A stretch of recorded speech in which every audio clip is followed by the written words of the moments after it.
Kisah Nabi Muhammad Sallallahu Alaihi Wasallam. Muhammad adalah sosok yang amat mulia. Ia memiliki akhlak yang tinggi, rendah hati, sederhana, dan sangat jujur. Karena kejujurannya ini, ia dijuluki Al-Amin, yang artinya dapat dipercaya. Suatu hari, Abu Thalib, paman Muhammad, mendatangi seorang pedagang wanita yang sangat kaya raya. Pedagang itu adalah Khadijah. Abu Thalib meminta kepada Khadijah untuk menerima keponakannya sebagai pekerja. Khadijah sangat gembira menerima Muhammad sebagai pekerjanya. Meskipun bayaran Muhammad lebih mahal, Khadijah menyetujui permintaan Abu Thalib.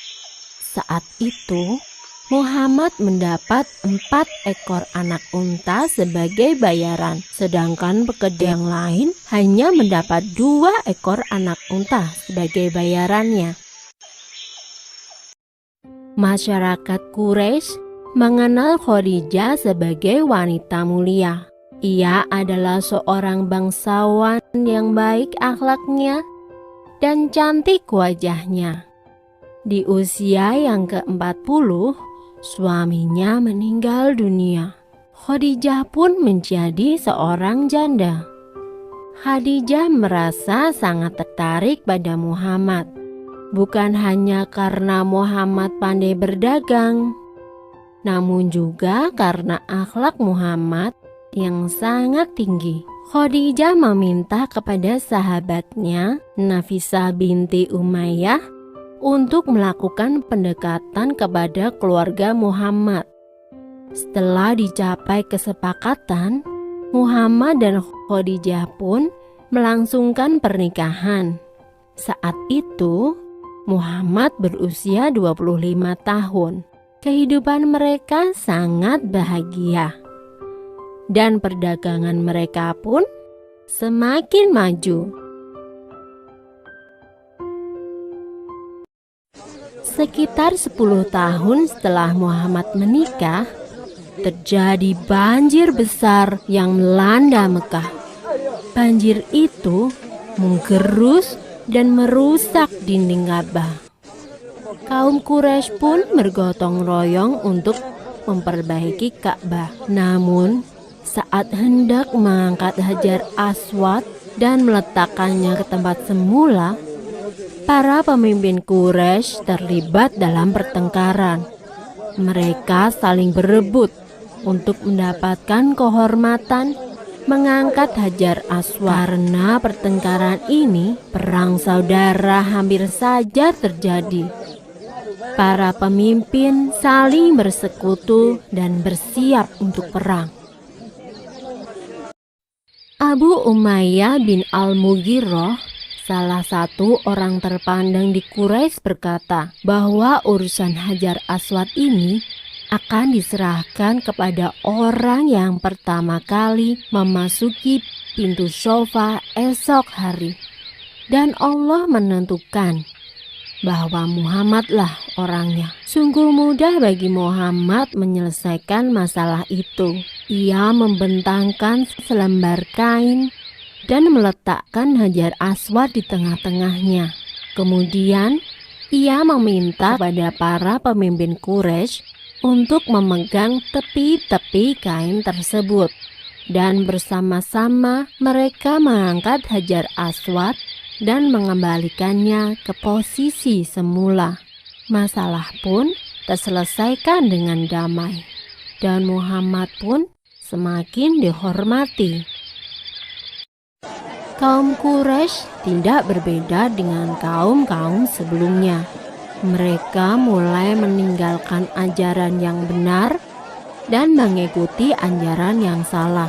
Berbohong, curang, menganiaya, merampok, dan bersekutu dengan setan menjadi kebiasaan kaum Quraisy. Tidak ada lagi ibadah kepada Tuhan.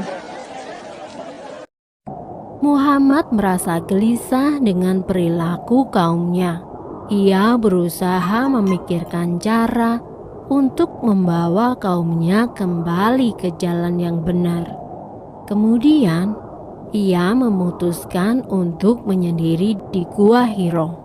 Sekeras apapun Muhammad berpikir, ia tidak bisa menemukan jawabannya. Maka, tepat pada tanggal 17 Ramadan atau 6 Agustus tahun 610, atas perintah Allah, malaikat Jibril mendatangi Muhammad dan menyampaikan wahyu.